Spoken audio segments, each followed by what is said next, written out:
Oke, pernah ngalamin nggak pas mau belajar biasanya masuk telinga kanan terus keluar telinga kiri? Atau pas lagi belajar tuh kok kayak susah nangkep gitu? Ilmu nggak nyantol-nyantol. Pas udah belajar hari ini ingat terus besok lupa. Udah nggak tahu apa yang dipelajari kemarin.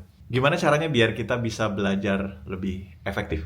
Kalau pas kita masih kecil ya, masih SD gitu, masih SMP, belajar itu kan merupakan salah satu kewajiban dalam tanda kutip ya, setengah dipaksa lah sama orang tua buat belajar. Pelajarin ini gitu. Tapi pas kita udah kuliah, lepas kuliah, pas kita udah kerja apalagi ya, belajar itu harusnya udah beda caranya dengan pas kita belajar pas kita masih di bangku sekolah. Masalahnya kadang-kadang kita masih nerapin cara belajar yang sama dengan pas kita belajar di bangku sekolah, kita nggak tahu ternyata ada level-levelnya dalam belajar itu. Makanya pas ilmu yang kita udah pelajari susah nyangkut. Atau kita udah belajar, nyangkut dikit tapi kok kayak ada yang kurang gitu, kayak masih belum dalam. Nah ternyata ada levelnya, ada level pembelajaran yang bisa berguna, yang bikin kita bisa nerapin pembelajaran kita lebih dalam, sampai ilmunya jadi lebih nyangkut, lebih mantep. Kita bahas di sini ya.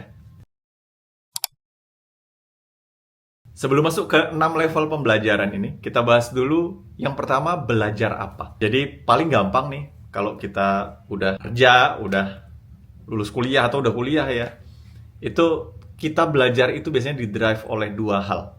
Yang pertama itu karena ketertarikan. Jadi kita belajar sesuatu emang karena kita tertarik tentang itu. Kita belajar mancing misalnya karena kita hobi tentang mancing. Kita belajar dunia ikan misalnya kalau karena kita hobi dengan piara ikan misalnya gitu. Atau yang kedua karena kebutuhan. Nah, kita belajar karena sesuatu kebutuhan yang didrive oleh keseharian kita. Kita mentok ngerjain sesuatu di kantor, oh kok kita nggak bisa kayak begini ya? Ternyata ini bisa dikerjain pakai suatu program aplikasi. Nah, ini kita belajarin, jadi kita didrive oleh kebutuhan. Biasanya dua itu. Jadi pertama sebelum kita masuk ke 6 level, kita belajarnya jangan random. Jangan pergi ke toko buku terus nyari random gitu aja. Itu oke sih buat wawasan ya. Cuman untuk belajar yang lebih dalam, biasanya kalau random itu sulit. Karena nggak ada koneksinya di otak kita. Dia harus punya basic, punya landasan di otak kita. Either karena ketertarikan atau karena emang butuh. Nah kemudian gimana cara belajarnya?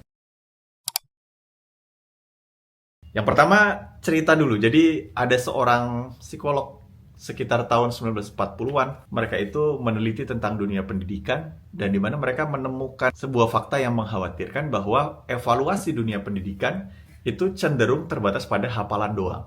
Jadi murid-murid itu para siswa dievaluasi tentang gimana cara dia menghafal, gitu doang. Tapi ternyata pas dites dalam kehidupan nyata, dalam aplikasinya, itu nol karena kemampuannya batas menghafal doang. Ternyata ada gap di sini. Nah, bagaimana caranya mengklasifikasikan pembelajaran itu supaya orang nggak terhenti batas menghafal aja. Nah, nama ahlinya ini namanya adalah Bloom. Jadi teorinya ini disebut sebagai taksonomi Bloom. Ada 6 level, kata Bloom. Level paling dasar itu adalah menghafal. Ini menghafal semua orang udah tahu ya. Jadi kita tertarik tentang sesuatu, misalnya tentang kopi, kita belajar tentang kopi, level paling dasar itu adalah kita ngapalin doang. Kita baca, oh Robusta begini, Arabica begini, ditemukan di mana gitu. Itu level paling dasar. Kalau kita belajar di level paling dasar ini, gimana caranya? Kita lakukan segala hal yang bisa membantu kita untuk ngapal. Macam-macam lah tekniknya. Ada pakai flashcard, ada yang kamu tulis dulu, nanti kamu baca kencang-kencang gitu. Atau berbagai metode lain yang membantu kamu menghafal. Tetapi menghafal doang itu ternyata kurang dalam. Setelah kita menghafal, kita harus masuk ke level 2 di dalam taksonomi Bloom, yaitu memahami. Nah, pas kita udah masuk level 2, memahami ini, cara paling gampang adalah dengan menjelaskan sesuatu yang kita pelajari dengan bahasa kita sendiri. Nah, ini kalau kita belajar sesuatu, misalnya kamu tertarik tentang satu buku, self-development, kamu baca, setelah itu, benar nggak nih kamu sudah masuk ke level 2 dalam taksonomi Bloom? Coba jelasin apa yang kamu baca dengan bahasamu sendiri yang lebih sederhana. Kalau kita udah bisa menjelaskan sesuatu dengan bahasa kita yang lebih sederhana, berarti kita udah masuk ke level 2, yaitu memahami.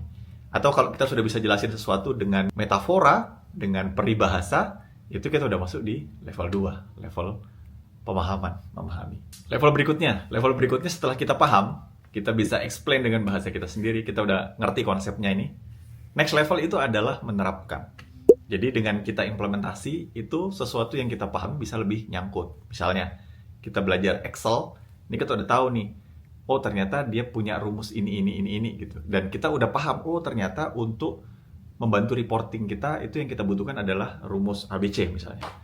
Lalu kita terapkan dalam keseharian. Nah, kita tidak terapkan di tugas kita saja misalnya. Bisa nggak kita terapkan ini dalam hal lain dalam kehidupan kita? Oh, gimana kalau kita bikin expense tracker? Misalnya kita track sendiri pengeluaran kita, lalu kita formulasikan dengan rumus-rumus, habis itu kita bikin dashboardnya. Misalnya kayak gitu ya. Jadi, dengan begitu, knowledge yang kita punya udah masuk ke dalam level berikutnya di taksonomi Bloom, yaitu applying, yaitu menerapkan. Satu tingkat di atas menerapkan adalah level berikutnya, menganalisis. Analisis itu adalah kita nge-breakdown menjadi bagian kecil-kecil. Contoh, sederhananya misalnya teman-teman latihan tinju misalnya, latihan boxing ya. Setelah tahu teorinya, terus sudah diterapin setiap hari latihan, terus kita masuk ke tahap berikutnya yaitu menganalisis. Ternyata konsepnya ini itu adalah semua terdiri dari misalnya pukulan, body movement, footwork, dan lain sebagainya gitu. Habis itu kita lihat dalam footwork apa aja sih misalnya konsepnya gitu. Ada apa aja di dalam footwork ini? Oh ternyata kayak begini gitu. Pergerakannya dari mana dulu gitu. Jadi setiap tahapan dalam pembelajaran itu kita breakdown menjadi bagian yang kecil-kecil gitu. Itu disebut dengan menganalisis. Sama juga kalau misalnya di kantoran juga misalnya kita menerapkan sesuatu, kita bikin laporan, kita bikin report. Akhirnya kita bisa breakdown reportnya menjadi bagian yang lebih kecil-kecil dan kita ngerti nih setiap bagiannya itu poinnya apa dan ngepretelinnya gimana gitu. Itu level berikutnya. Di atas itu yaitu evaluasi. Kita udah mulai mengkritik gitu. Mengkritik, kita ngelihat misalnya 2 laporan, kita udah paham nih, kita bisa bikin dashboardnya, kita buat laporan template-nya di Power BI, di Excel. Lalu kita bisa ngelihat, oh pantesan kenapa orang kesimpulannya salah, karena ternyata cara penyajian reportnya ini misleading gitu, bikin orang menafsirkan keliru. Nah ini contoh evaluasi. Atau misalnya kita belajar olahraga sport, kita bilang, oh ternyata pantesan nih pukulannya kurang oke, karena ternyata footworknya keliru.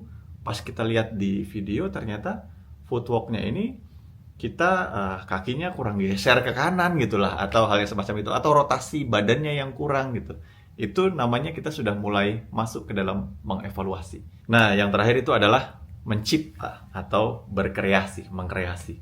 Jadi mengkreasikan itu sebenarnya adalah kalau kita punya pengetahuan di bidang lainnya dan kita juga udah bisa ngepretelin bagian-bagiannya di bidang lain itu, kita bisa mengkombinasikan keduanya.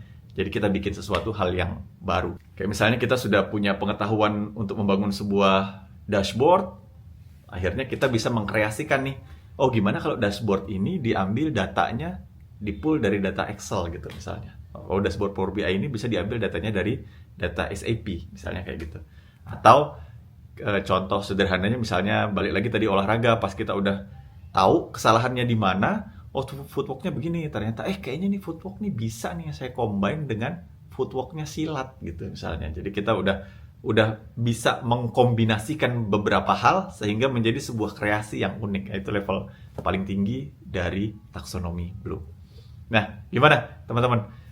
Sudah pernah mencoba sampai level mana nih? Atau malah belum mencoba sama sekali? Bisa cerita di kolom komentar. Semoga bermanfaat. Sampai ketemu di edisi berikutnya. Wassalamualaikum.